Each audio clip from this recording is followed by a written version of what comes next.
If you lost your mother to death, or if your mother was emotionally absent or narcissistic, then you have missed the nurturing care of a mother. As we'll explore in this podcast, nurturing words, voices of experience. Being a motherless daughter means being part of a club that no one wants to be in. The good news is while you are unique, you are not alone. What if we told you Motherless Daughters Ministry has 20 years worth of pearls of wisdom to help you on your mother loss journey?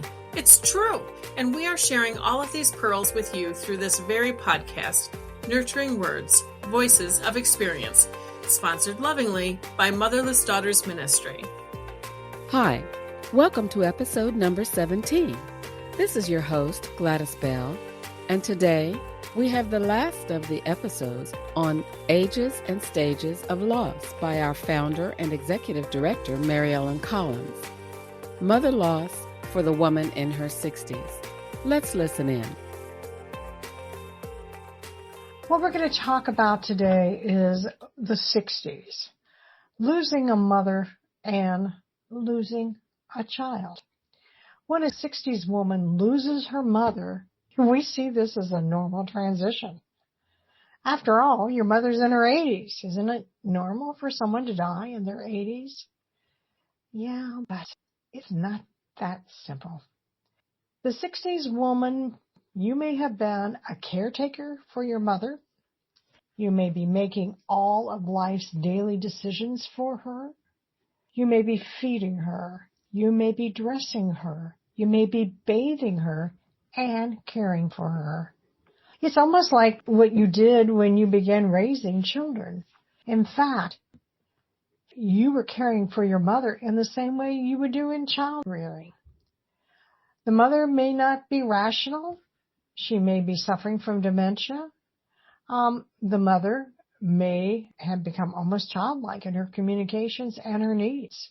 So the demands on the 60s women are every bit as exhausting as if you were starting your parenting of children. People don't really get that. It takes that much work. Society doesn't get it. We do very little to communicate the grief that a 60s woman endures when her mother dies. Not only do you lose your mother, you lose your history, you lose your identity, but also the loss of a child. The mother has become the child. So your grief is not only associated with the loss of a mother, but also the experiences, the horrendous grief that one would have with the loss of a child. One woman said, people don't realize it is like losing a child. That 60s woman, you may be alone, widowed, or divorced, and the care for your mother has been consuming your life and filling in all those empty spaces. One woman who had never married or had children said, she's been my whole life. I've been consumed with taking care of her. What will I do now? There is such a huge gap in my life. Another one said, people don't get it. They think just because she's old, loss should be easier. They say the stupidest things. You had her for such a long time, or she's in a better place. It just isn't easy. Losing a mother at any age is difficult. We've talked about all the ages of loss from 0 to the 60s. The only reason why we don't talk about beyond the 60s is most women have lost their mothers prior to the 70s. As we end, my prayer for you is for you to find peace and healing. God does not want you to be alone. Reach out. If you've experienced mother loss in your 60s, do you relate to any of these examples? Share your stories. Reach out to those who've walked in your shoes. As we end, I want to end with a poem I think that we should hand out to others when there's mother loss. I will read it here for you. It says, please just let me cry. And this is, the author is unknown, or I would contribute that. Please don't ask me if I'm over it yet. I'll never be over it. Please don't tell me she's in a better place. I haven't come to terms with why she had to suffer it all. Please don't tell me you know how I feel unless you have lost a mother. Please don't ask me if I feel better. Bereavement isn't a condition that clears up. Please don't tell me you've had her for so many years. What year would you choose for your mother to die? Please don't tell me God never gives us more than we can handle. Please just say you are sorry.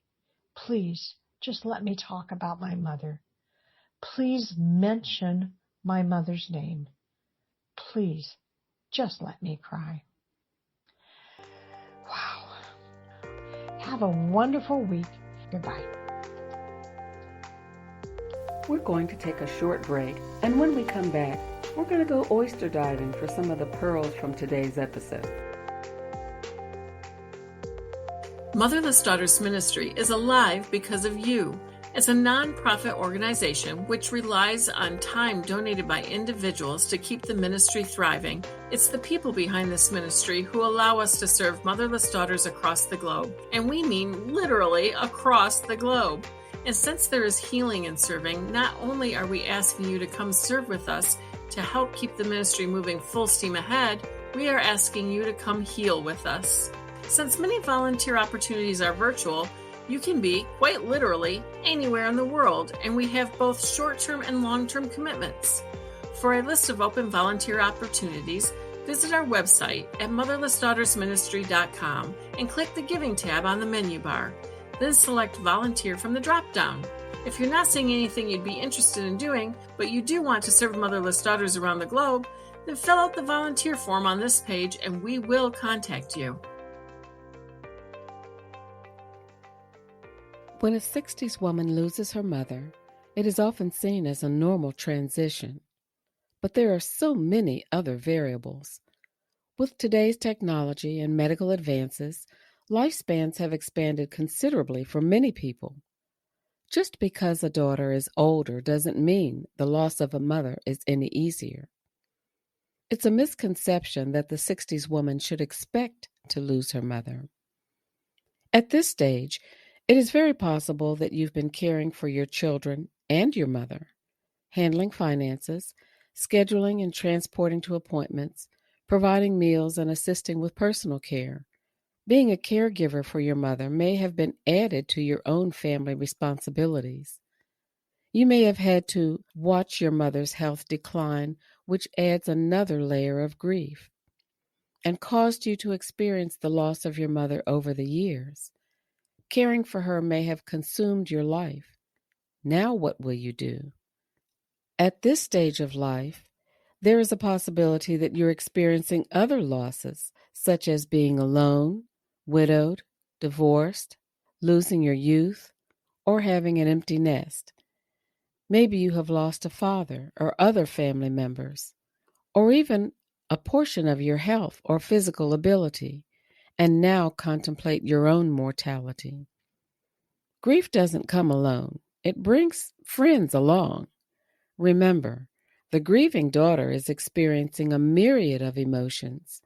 Sometimes guilt arises over feeling relief from the exhaustion of an overwhelming routine of caregiving. Or there may have been something you intended to do, or an aspect of care that had been put off for another time. Secondly, there may be regret over not fixing unresolved hurts between mother and daughter or another individual that could have been addressed. Lastly, among other emotions, there may be anger when you think, how could my mom leave me when I need her the most? And there could be misplaced anger over insensitive remarks made about your grief. Mary Ellen ended the episode by reading a poem entitled, Please, Just Let Me Cry. It mentions many of the don'ts when dealing with responding to someone's grief. But what are some of the do's? What should someone say? What are some of the positive things others can do during this time of grief? First, You could acknowledge the positive things the daughter did for her mother. Steer away from sayings like, "She's in a better place," or "It was her time to go." For the grieving daughter, the best place her mother could be is with her. Talk about her mother. Share memories, funny stories. Ask her questions about positive experiences with her mother. Next, be a good listener. When you can't think of what to say, simply listen. A grieving daughter gets plenty of advice and external messages about how to handle her grief and how she should feel. And finally, after the sympathy cards, phone calls, food, and visits stop coming, there will be holidays, family gatherings, and anniversaries that will trigger periods of grief. Send a thinking of you card or a positive card about friendship. It's almost a lost art in an era when social media is so popular. Receiving a piece of mail makes the receiver feel special, loved, and remembered. It's a delicate way of saying, "I love you. I love our friendship, and you matter to me," without the daughter having to respond right away. Eventually, people get back to their busy lives, but the 60s woman who's lost her mom cannot, quote, "get back to life," unquote. Her mother was her life. Mother loss is a continuing, progressive exercise in learning to manage grief and learn healthy ways to honor her memory and relationship. This ministry is dedicated to assisting you in your journey toward healing from mother loss, and we have a variety of resources to help. Remember, you are not alone. Thank you for spending your time with us here at Motherless Daughters Ministry. This podcast, Nurturing Words, Voices of Experience, was created by Motherless Daughters for Motherless Daughters, and it means so much that you are listening today. We want to have you back with us again and again, so don't forget to hit the subscribe or follow button so you never miss an episode.